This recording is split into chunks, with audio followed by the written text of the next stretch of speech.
Good morning, guys. This is Darryl Addison at Torpedopot.com. Darryl Addison at Torpedopot.com. And we make self-watering planters. Now, everyone who's been growing in the ground right now, their season is done, it's over, okay? Okay, the ground is hard. They're not growing anything. So I want you to take a look at the kale that we have growing. I mean, I really do love this kale. It is so delicious. But when I do in the morning time, I'll pop me some kale off and I have me a nice little breakfast. So flavorful.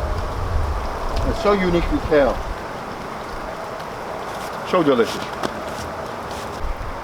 For us at Torpedopot, we have food that's growing around the clock. You have your winter vegetables.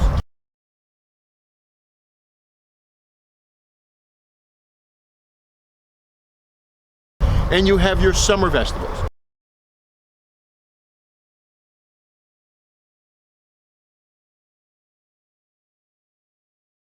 You have your early spring vegetables that come out.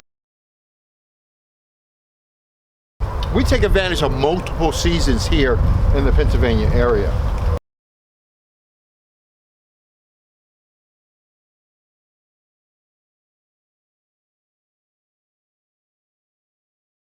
The thermal insulation that the planters provide protects your plants so they can go deeply into the winter. Because we have an inline watering system, so you really do not have to worry about your plants water being hit at the surface and then freezing up in your planters as they pass through. But our inline watering system has proven to be very, very successful. And as you can see, though they've been through frost for two to 3 weeks of frost, and now they've been hit with, in this case, 2 to 3 inches of snow, they're doing just fine. One of the things that makes Torpedopot so good is that the actual torpedo is really acts as a really good thermal insulation. So those who know plants know that the growth of plants are triggered by the thermal composition in the soil. Okay, so when the soil starts to heat itself up, it allows the roots to open up to allow the root nutrients to come in. As it gets colder, the temperature drops, that process slows down. What it does is that it creates that thermal energy inside of the torpedo so that plants can continue to grow. And 28 degrees yesterday night that we've experienced. So you're looking at the actual romaine lettuce, and look how it's just bounced back. As a matter of fact, I had some of my vegetables, my eggs this morning. It's been doing really, really well. And the cabbage, the same thing. They've been doing just fine. They've been growing and really satisfied with the growth. As you can see, I've been eating off of this, and every chance I get, I eat the leaves and everything off of that plant, and it's delicious, guys. So you're looking at it firsthand, and they're still surviving. They're doing very well. They're still doing very well. At one point, yes, it will get pretty cold, and then we'll send the results back to you guys so you can determine the effectiveness of the Torpedopot. Now, as you see, I've been eating off this planter and eating the bigger leaves off of it, and it's been doing pretty well.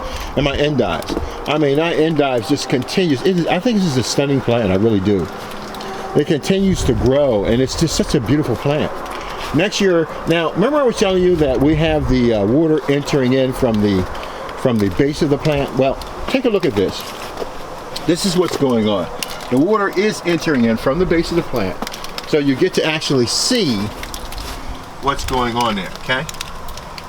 So the plant itself is getting water. Now this is from the base, it enters into the back of the planter. As you can see down below there, the water comes in at. Well, in our case, we could do it from the bottom of the planter, so you don't have to do it from the back. For those that are sitting on gravel or sand or whatever, you do it from the back. But these planters they run all by themselves, and they've been doing a very good job. This is the red cabbage. This red cabbage, I think, is absolutely beautiful, stunning. Now, this is on a corner, so the wind from multiple sides hits this planter. And so, if anything, I would think this would, as you can see, the effects of the frost are greater on this plant than it is some of the other ones, okay, because of its location. If I were to move this planter close away from all of this wind, then it probably would fare a little bit better. But as you can see, it does pretty well. Again, Daryl Addison at Torpedopot.com, and I want to thank you for taking the time to take a look at some of our products, and hopefully they can meet the needs of you and your family.